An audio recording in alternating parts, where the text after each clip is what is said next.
முறுக்கு முறுக்கு மாவு 1 கேஜி அரிசிக்கு 1 கேஜி அரிசி ஒரு 200 கிராம் உளுந்து 200 கிராம் உளுந்து 1 கேஜி அரிசியை கழுவி காய வச்சிடணும். கொஞ்சம் நல்லா ஒரு மணி நேரம் ஊற வைக்கணும். தண்ணியில் ஊற வச்சுட்டு கழுவி வெயிலில் காய வைக்கணும். காய வச்சுட்டு திரும்பி இது உளுந்து வந்து 1 கப்பு உளுந்து 1 கேஜி அரிசிக்கு 1 கப்பு 2 கேஜி அரிசிக்கு 2 கப்பு உளுந்து 1 கைப்பிடி அளவு கடலைப்பருப்பு போடணும். 1 கைப்பிடி அளவு பொட்டுக்கடலை போடணும். கொஞ்சம் ஓமம் ஒரு 2-3 ஸ்பூன் ஓமம் போட்டால் ரொம்ப நல்லது. ஓமம் போட்டால் நல்லாயிருக்கும், உடம்புக்கு நல்லது. உடம்பு குளிர்ச்சிக்கு நம்ம வயிறுக்கு எல்லாத்துக்கும் ஓமம் போட்டால் நல்லது. சீரகம் கொஞ்சம் போட்டுக்கணும். கொஞ்சம் பெருங்காயத்தூள் போட்டால் போடலாம். நாங்கள் பெருங்காயத்தூள் போடுறதில்ல.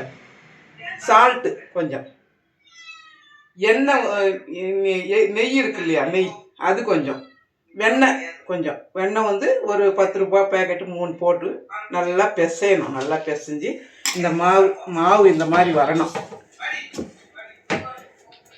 மாவு இந்த மாதிரி பதம் வந்த பிறகு மூடி வச்சுட்டு தட்டுங்களில் பிழியணும்.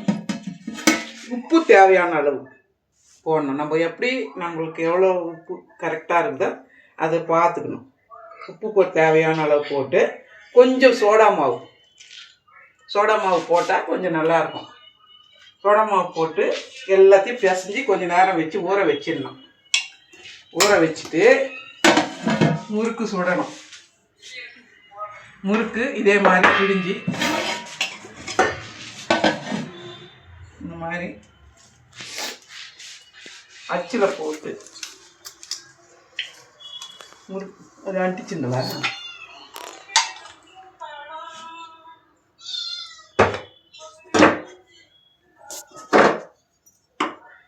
நம்ம இது பட்டை இந்த மாதிரி முறுக்கும் போடலாம், நட்சத்திர முறுக்கும் போடலாம். எண்ணெய் எந்த பதத்தில் இருக்கணும்? எண்ணெய் வந்து நல்லா சூடான பிறகு போடணும்.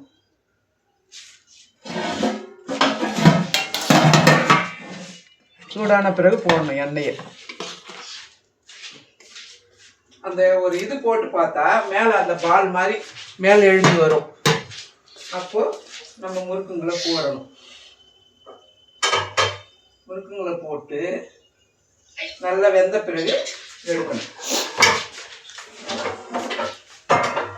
லிட்டி வீட்டில் முறுக்கு, லிட்டி குட்டி வீட்டில் லிட்டி கூட பார்ப்போம்.